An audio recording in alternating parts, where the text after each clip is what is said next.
Easter. I hope everyone had a great weekend celebrating our risen Savior and time with your family. Tonight I'm making lamb for our Easter dinner, so very appropriate since lamb is also a traditional Passover meal. So I'll turn this around so y'all can see what I'm doing. Alright, I have, I'm going to go ahead and take out some asparagus from the oven because I've had that going. There we go. Perfect. Turn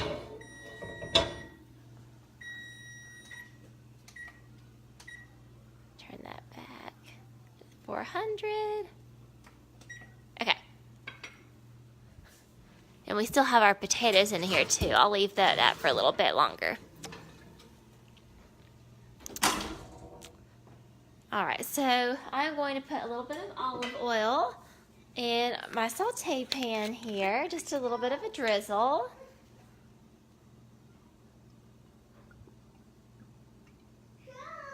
Okay, I'm going to turn this on to medium. Hi Nancy, happy Easter. Alright, and turn that on to medium for a minute, just a little bit of olive oil in the pan. I love lamb. It's a good treat and perfect for Easter. Okay, so over here I have a French rack of lamb. And so a French rack of lamb just means that all of the connective tissue and stuff is already removed from between the bones. And those are, instead of having fat connective tissue covering everything, it's already kind of, half the work is done for you when you buy it. Hey Angie.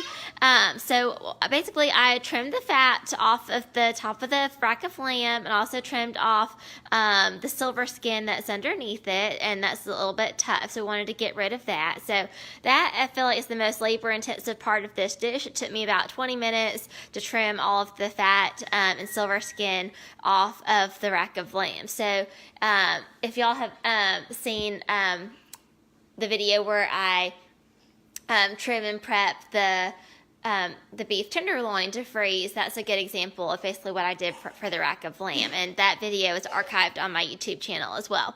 And then I put a little bit of salt and pepper on the rack of lamb as well, and I'm going to sear this on both sides for a couple minutes on the stove in our olive oil. So I'm going to bring this over here a little bit closer. Alright, so our oil is getting a little bit hot. I can feel it there. This is barely going to fit in the pan. Alright, but I'm going to let this sear for a couple minutes on both sides. I'm going to set our timer here. Alright. And I'm going to grab paper towel real quick. Put my hands off. Sorry about that. Okay. Yes, that's going to go for a couple minutes on both sides. And over here to go with it, we have some asparagus. I trimmed the woody ends off of the asparagus, and I tossed this with olive oil, a little bit of salt and pepper, and a sprinkling of thyme as well to mix it up and give it a little bit of a zing. And then I roasted this at 400 degrees for 10 minutes. So pretty simple. With asparagus, you can roast it at 400, 375, 350. Lower the temperature just the longer you need to roast it. They all work pretty well. But I was already cooking our potatoes at 400, and so I did the asparagus at the same temperature. I just popped those in towards the end. The potatoes have been going for almost an hour now, or they've been going for a little bit more than an hour. They've been going for about an hour and 10 minutes. So that is just sizzling right away. And I'm going to take out our potatoes and show you here. Whoops. Alright, those are looking good. I'm going to poke those with the fork to see if they're done. So I did Hasselback potatoes, so it's a little bit different and fun. Alright, I got my fork to make sure these are tender. So for Hasselback potatoes, basically I just cut, I made little cuts all along the potato, just, maybe about 1/4 of an inch between them. But I didn't cut all the way through the potato. So if you turn it over, you see I didn't cut all the way through the potato. So I left a little bit there so it stays together. And so the insides get tender and the outside gets really crispy. So these are really fun. Yes, and it looks like those are pretty tender on the inside. Those look good. So I'm going to say those are all set. All right. All right, we're about to flip our lamb. I'm just changing the timer, and I'm going to go ahead and bump our oven up to 450 instead of 400. So I'm going to go a couple more minutes on that, and I'm going to go ahead and flip our lamb. All right, so you see that we've got nice and browned on that side. We're going to go for the same thing on the other side. This almost doesn't fit in the pan. This is a fairly big rack of lamb. Most racks of lamb, I would say, are about 1.5 pounds to 2 pounds. This one is about 2.2 pounds, so it's a little bit on the big side. So we'll probably be having leftovers, which I already suggested that I would send with my husband to lunch tomorrow, and he was very happy with that suggestion. All right, so another couple minutes on that side. So basically, I tossed the potatoes in olive oil, salt and pepper, and then a little bit of rosemary as well. So this is dairy friendly. James can have it. There's a lot of variations for Hasselback potatoes. You could also use butter. You could stuff them with bacon, or there's like a whole bunch of different variations. But these are fairly simple and healthy, but it gives that really pretty presentation too. So it's nice enough for a fancy meal. All right, so I'm going to come over here and go ahead and mix up our rub. So I'd put some salt and pepper already on the lamb, but I'm also going to put some mustard and herbs on it as well. So I have some organic Dijon mustard here. I'm just going to squeeze out a couple tablespoons.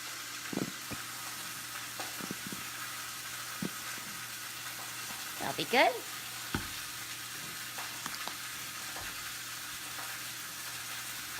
Doesn't have to be exact. Okay.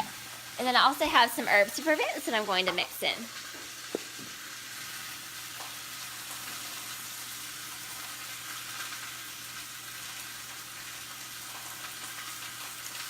And I'll do maybe about a tablespoon of the herbs to prevent in there.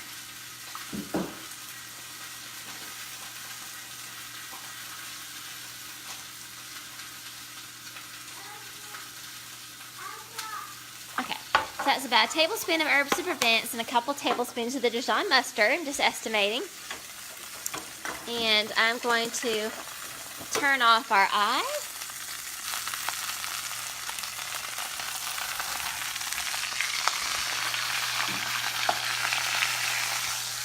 All right, grab our fork.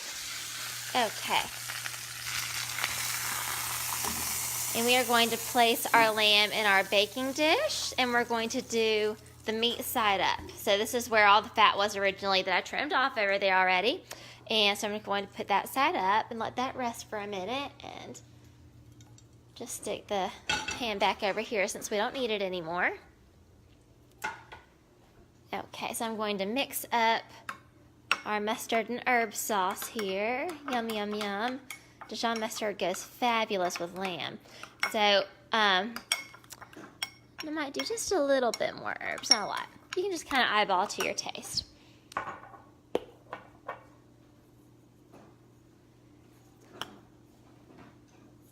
It's kind of my standard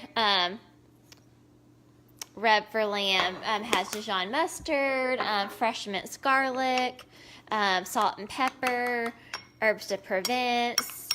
But since I already put the salt and pepper directly on the lamb before I seared it, I don't need to add it to the rub. And I'm just going to leave the garlic out this time and just let the herbs really shine through on the lamb. And, I usually like to grill lamb, as that's usually my favorite way to prepare it. So whether it's the lamb loin chops or the rack of lamb, I tend to cut the lamb into individual rib chops and then grill those individually. And that turns out really delicious. But today I'm going to do it a little bit different. Instead of grilling it, I seared the whole thing, and then I'm going to roast this at a high temperature for 10 to 15 minutes.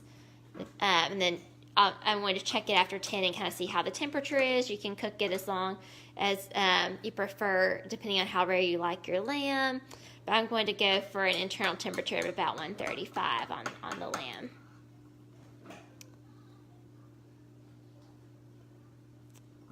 right, I'll get all that goodness out.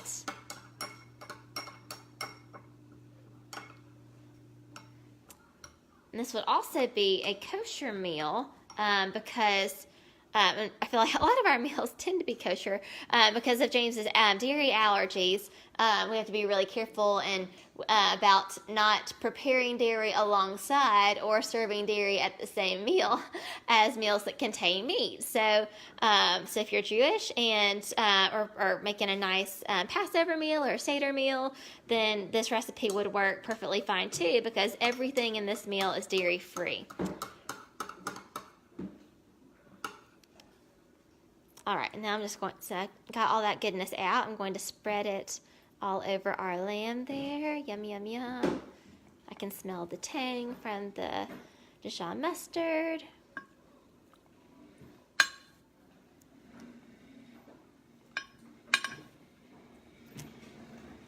This is just organic Dijon mustard, you know, nothing crazy in it. Like mustard, white wine, salt, organic vinegar. So nothing crazy in that. And that's dairy free as well as the herbs. All right, get some on the sides there, since we have some extra.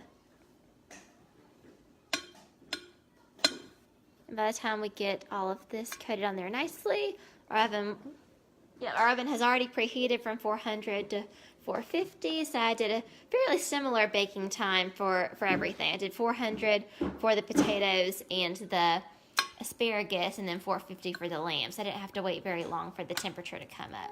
Okay, I think that is looking really good, so I'm going to pop this in the oven.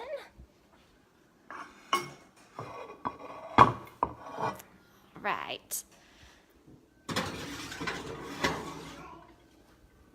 And I'm going to set our timer for 10 minutes, then I'm going to check it with the meat thermometer to kind of see how it's doing.